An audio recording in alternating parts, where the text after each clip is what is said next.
UH-1H helicopter. Also called the Huey, it was first deployed by the US military in Vietnam back in 1963.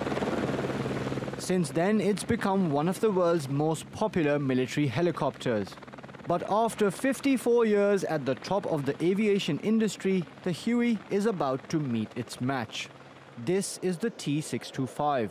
It's faster, goes further, and packs more weapons. And it's designed and built in Turkey. It's a 2 pilots plus 12 passenger helicopter designed for especially hot and high environment.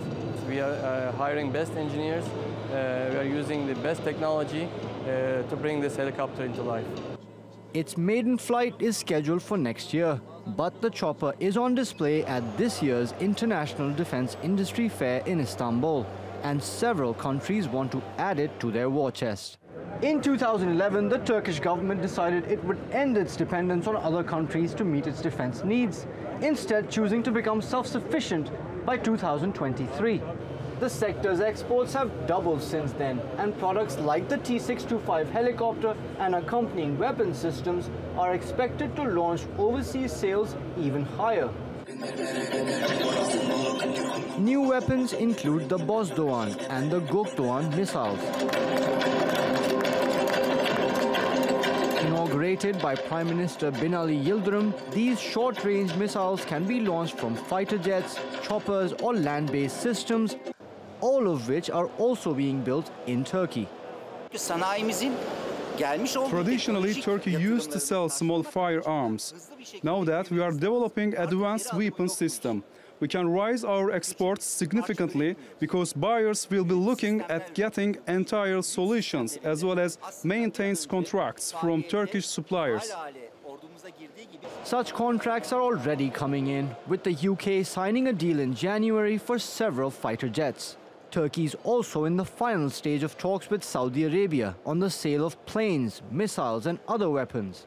With a growing arsenal and sizable deals, Turkey's defense industry has billions of dollars in its crosshairs. Mubin Nasir, TRT World, Istanbul.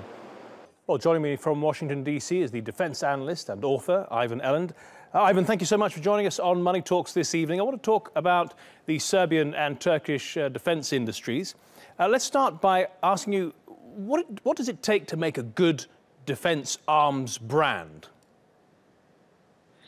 Well, I think you have to have battle-tested weapons. Any country can build weapons, but the arms exporters always like to have their weapons involved in conflicts. And of course, a lot of weapons have been bleeding over into the Syrian conflict among the opposition groups to Bashar al-Assad.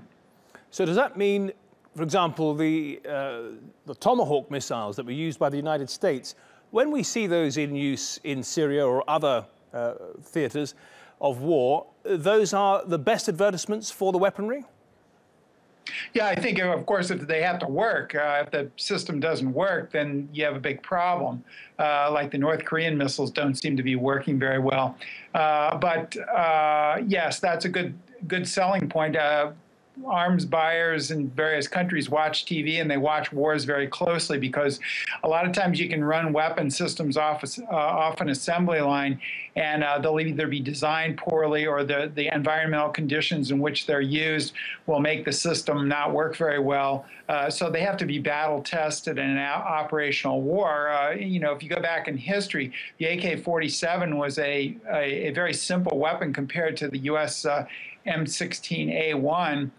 Yet it was better because it was easily maintained on the battlefield and that sort of thing. And the U.S. weapon was too complex. And that's where I think Turkey and Serbia have a market niche. Is a lot of U.S. weapons are too expensive and they're too complex for a lot of developing countries to operate. I wanted to ask you about that because the permanent five on the UN Security Council, China, the United States, Russia, France and Britain, they seem to also dominate the arms industry.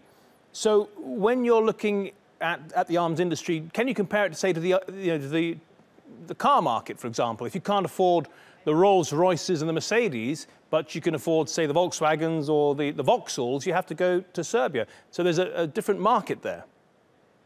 Yeah, and I think there are many middle-range arms producers who are very good. Serbia has a good reputation. They've been, ever since Tito ran Yugoslavia, they have been had a good reputation for arms sales. The Czechs also do, and these countries can have an export role. Now, whether that's good for their domestic economies is another thing. The quest for foreign currency is sometimes illusory because perhaps they should be diverting some of these arms production into civilian production for their own people. However, if you have a military and you have to buy weapons for it, you can get economies of scale and lower your own costs by exporting. So there's an incentive for a lot of countries to export.